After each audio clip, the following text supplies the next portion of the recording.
रहमत का साया, तौहीद का परचम लहराया। है मर्द मुजाहिद जाग जरा, अब वक्त शहादत है आया।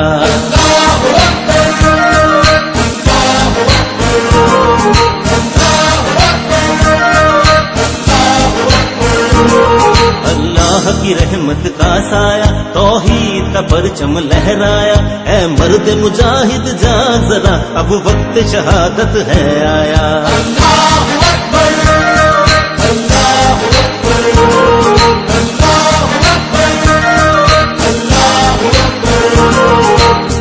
शैतानिर्रजीम, बिस्मिल्लाहिर्रहमानिर्रहीम, सल्लल्लाहु अलैहि वसल्लम, इंशाअल्लाह माशाअल्लाह।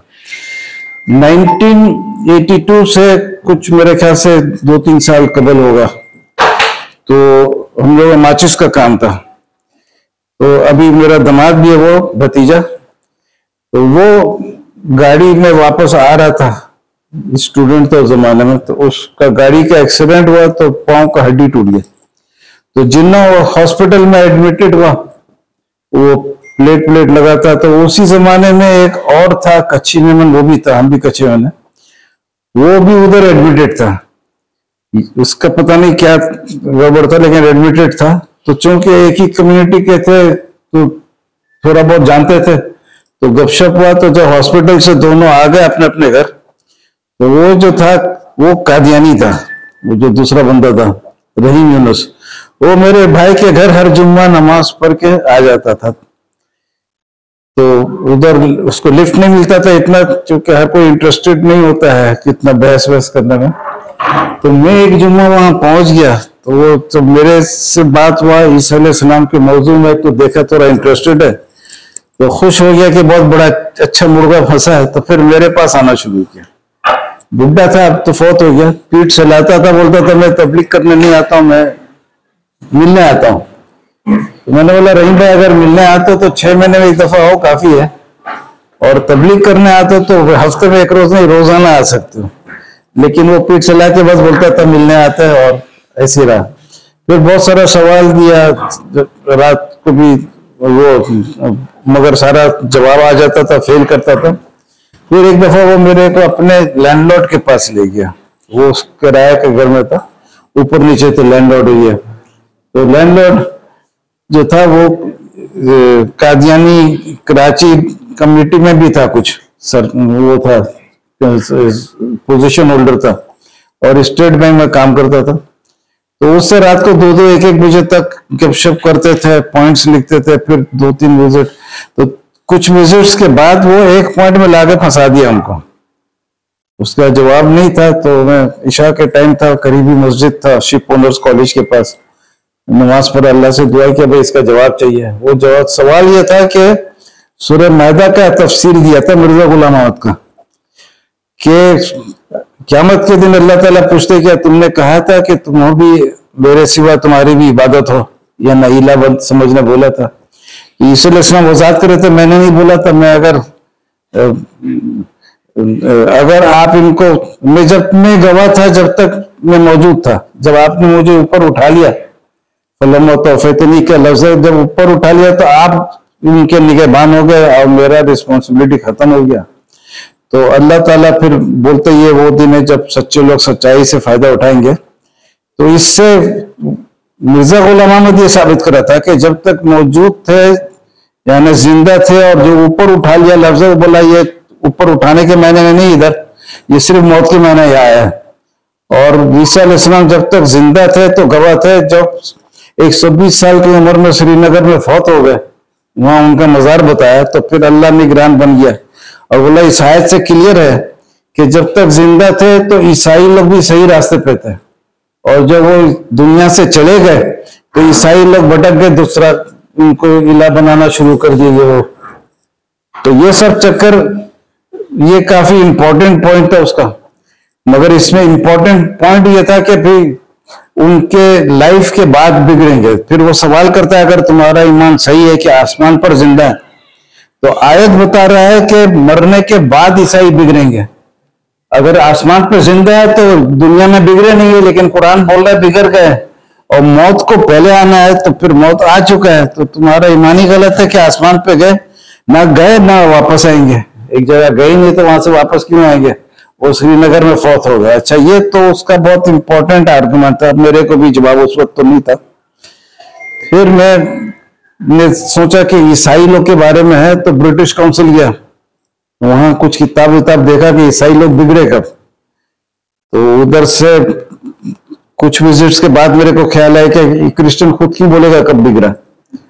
तो ये किताब इधर तो मिलेगा नहीं, यूएसआईएस भी गए थे, ब्रिटिश काउंसिल भी, लेकिन जब ख्याल आया ये लोग नहीं बिगड़ेंगे, तो मैं इनके आमदी हॉल सदर में था, ये कादियानी लोग का मस्जिद है वो, तो उधर में गए, और उधर में वो जो इमाम था वो मेरे को तबलीग करने आते थे, ये लोग काफी आते थे, तो थोड़ा बहुत जान पहचान था। मैं जाके उसको बोला, यार तुम लोग क्रिश्चियन लोग को काफी तबलीग करते हो, तो कुछ मवाद मेरे को दो। बोला एक शर्त पे दूंगा कि कदीम चीज है, आप वापस कर दोगे, वादा करो। मैंने वादा किया वापस कर देंगे। तो एक छोटा सा किताबचा था, 2-3 दिया था, उसमें एक था चश्मे मसीही था, उसको मैं घर लाया तो 2 मिनट में मेरे को जवाब मिल गया जो मैनू से नहीं मिल रहा था। तो मिर्जा गुलाम अहमद खुद बोल रहा है चश्मे मसीही में कि ईसा अलैहिस्सलाम वो बेनफ्स इंसान थे जिन्होंने कभी नहीं चाहा कि उनको कोई नेक इंसान भी बोले, ऐसी ख्वाहिश नहीं थी, बहुत ही बेनफ्स आदमी थे, लेकिन पौलुस ने उनको खुदा बना दिया। तो ईसाई तुम्हें कब बिगड़ा यह पता चल गया कि पौलुस के जमाने में बिगड़ा। अच्छा, अब वो जब बोला कि श्रीनगर में 120 साल में ईसा अलैहिस्सलाम फौत हो गए, तो इससे ऑटोमेटिक मैंने हो गया ईयर 120, यानी क्रिश्चियन कैलेंडर जो है ये एडी जो लिखते हैं, ये गलत फहमी से लोग आफ्टर डेथ समझते हैं। ये आफ्टर डेथ नहीं, ये लैटिन का लफ्ज है एनो डोमिनो, यानी ईसा अलैहिस्सलाम के पैदाइश से ये शुरू हुआ कैलेंडर, इनके मौत से नहीं हुआ। अगर आफ्टर डेथ लेते हैं तो बिल्कुल बकवास हो जाता है। वो इसलिए कि ये कैलेंडर है आफ्टर डेथ, और दूसरा जो कैलेंडर बिफोर क्राइस्ट कहलाता है, बीसी लिखते हैं। तो एक बिफोर क्राइस्ट हो गया, एक आफ्टर डेथ ऑफ क्राइस्ट हो गया, तो क्राइस्ट कहाँ गया? वो तो बगैर हिस्ट्री के हो जाएगा। तो ये one is before Christ, after दूसरा बर्थ ऑफ क्राइस्ट, तो वो फिर कंटिन्यूटी रहता है। आफ्टर डेथ हो तो ईसा अलैहिस्सलाम गैप में चले जाएंगे। तो बहरहाल तो वो सन 120 हो जाता है। तो अब पौलुस का खाली देखना था कब फौत हुआ। पौलुस का मैंने देखा 65 एडी में फौत हो गया, और ईसा अलैहिस्सलाम अकॉर्डिंग टू मिर्जा 120 एडी में फौत हुए श्रीनगर में। तो वो 55 साल बाद फौत हुए, ये 55 साल पहले हो गया और खुदा बना दिया। तो वो जो उसका पॉइंट था कि जब आसमान पे भी आप जिंदा हैं तो दुनिया में बिगड़ेगा नहीं, तो श्रीनगर में जिंदा थे और फिलिस्तीन में बिगड़ चुका था अकॉर्डिंग टू हिज बुक्स। हकीकत तो है ही नहीं है, लेकिन ये ऐसे ही हुआ था। तो ये बहुत इंपॉर्टेंट पॉइंट था, और इतना 1 and 1 2 की तरह था, इसमें कोई डिस्प्यूट नहीं था। तो मैंने बोला था कादियानी जज भी मंजूर और फैसला गैर मौजूदगी में मंजूर, जितना ड्रामा हो सकता था कर दिया था।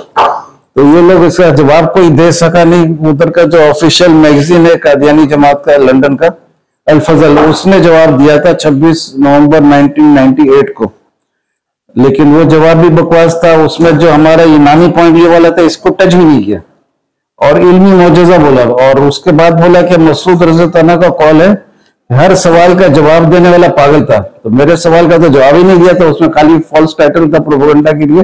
तो मैंने बोला अगर तुम अब जवाब दो तो तुम पागल बन जाते हो, क्योंकि मसूद रज़ा का कॉल तुम खुद ही लिखिए सेकंड पैराग्राफ में कि हर सवाल का जवाब देने वाला पागल होता है, और अगर जवाब नहीं देते हो तो इल्मी मौजज़ा कैसे होता है तुम्हारा? इल्मी मौजज़ा तो जवाब के बाद होगा ना, ये कैसा इल्मी मौजज़ा बगैर जवाब के? तो इसके बाद फिर और बहुत सारे लोग सवाल जवाब हुआ, 15-15 महीना तक बहस चला कादियानी लोग से। ये पहले जब मेरे एक दोस्त है वो इंग्लिश में कंपोज करके ग्राफिक्स वगैरह के साथ में इसको प्रिंट आउट मेरे को निकाल के दिए थे। तो हम लोग आमदी हॉल जो इनका मस्जिद है उसके गेट पे खड़े होकर जुम्मा के नमाज में जो भी आ रहा था नमाज पढ़ने उसको बांट रहे थे।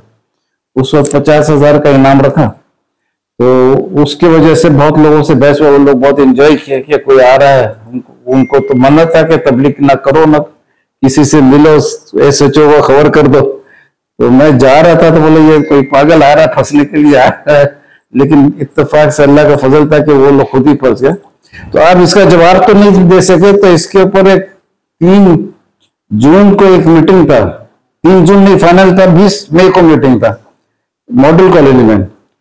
तो कुछ लड़के लोग उसके पहले आए थे, 3-4 दिन पहले, बोले थे कि वो कादियानी लोग बहुत तकलीफ करते हैं, परेशान करते हैं, तो आप मुकाबला करो कुछ। तो मैंने बोला नाम मत बताना, बस बुला लो उनको कि एक हजरत आ रहे बात करेंगे। तो 20 मई को गए थे, तो वो लोग बोला पहले क्यों नहीं बताया, इलियास सत्तार आ रहा है तो तैयारी करके आते हैं। बोला 27 मई को होगा। 27 मई को केटी बंदर में तूफान आया था, 25-26 मई को तो रिलीफ वर्क करने चले गया था। फिर नेक्स्ट मीटिंग जब 3 जून को हुआ। अच्छा 3 जून को वो बोला कि भाई आप सवाल जवाब ये सब छोड़िए, मुबायला कर लीजिए। मुबायला इसके अल्लाह ताला लानत भेज के वजाहत करे कौन झूठा है, जिसके ऊपर लानत आएगा वो झूठा कहलाएगा। तो उसमें बाकायदा राइटिंग में एग्रीमेंट हुआ, इंग्लिश और उर्दू दोनों जबान में हुआ।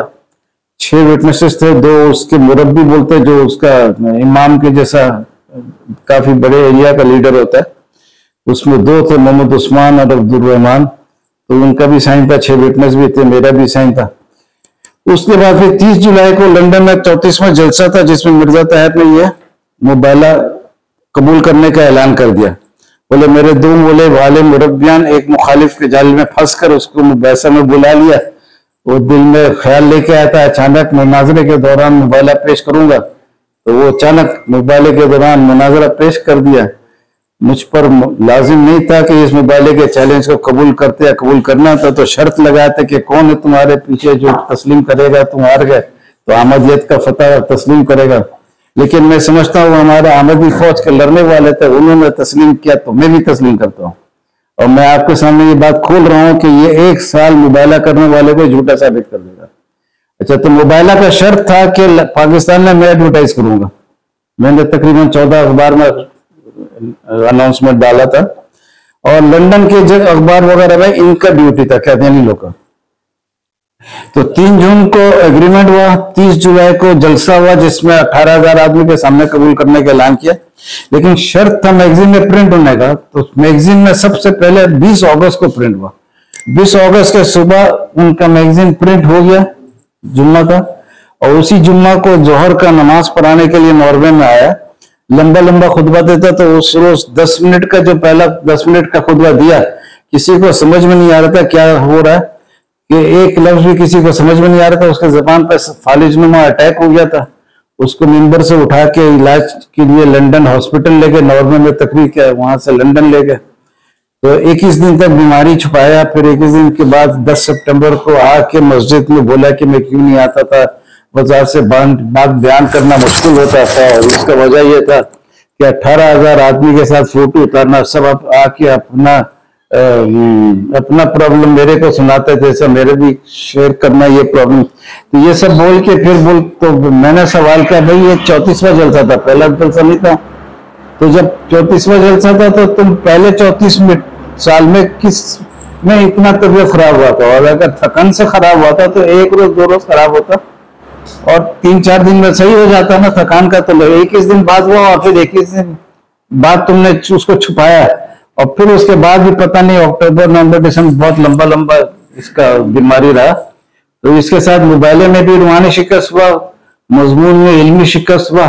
और उसके बाद एक छोटा सा पॉइंट सुना रहा, भले पंखा चलाओ 1 सेकंड के लिए। तो उसका वो ये था कि शैतान के चेले बुक एक प्रिंट किया, तो उसमें जो अपना पॉइंट था उसका बताने मांग रहा था कि ये हमारा ईमान पहले से। लेकिन पेश ऐसा किया कि वो जिंदगी में फलस्तीन में जिंदा थे और श्रीनगर में जिंदा थे, फलस्तीन में उनको इला बना दिया। लेकिन पेश ऐसा किया कि गोया ये पहले से ईमान है। तो मैंने बोला तुम मिर्जा गुलाम अहमद का ईमान तो रद्दी में फेंक दिए, अब तुमने जो पॉइंट था इलियास सत्तार का वो बना लिया मान, तब तुम आमदी नहीं रहे तो तुम इलियासी हो गए हो। तो उसके बाद फिर उनको बोला कि वो 19 अप्रैल 2003 में फौत हो गया। वो शैतान की चले 2002 में प्रिंट हुआ, तो उसके 1 साल बाद ये फौत हो गया। और इसका जो दादा था झूठा नबी, तो वो बोला था कि अगर मुबायला हो जाए, दोनों साइड एक्सेप्टेंस जरूरी होता है, अगर हो जाए तो जो सच्चा है उसके जिंदगी में झूठा मरता है। तो वो मर गया, मैं बयान कर रहा हूं। और इसके साथ आपका शुक्रिया और अच्छे से सुनने का लाज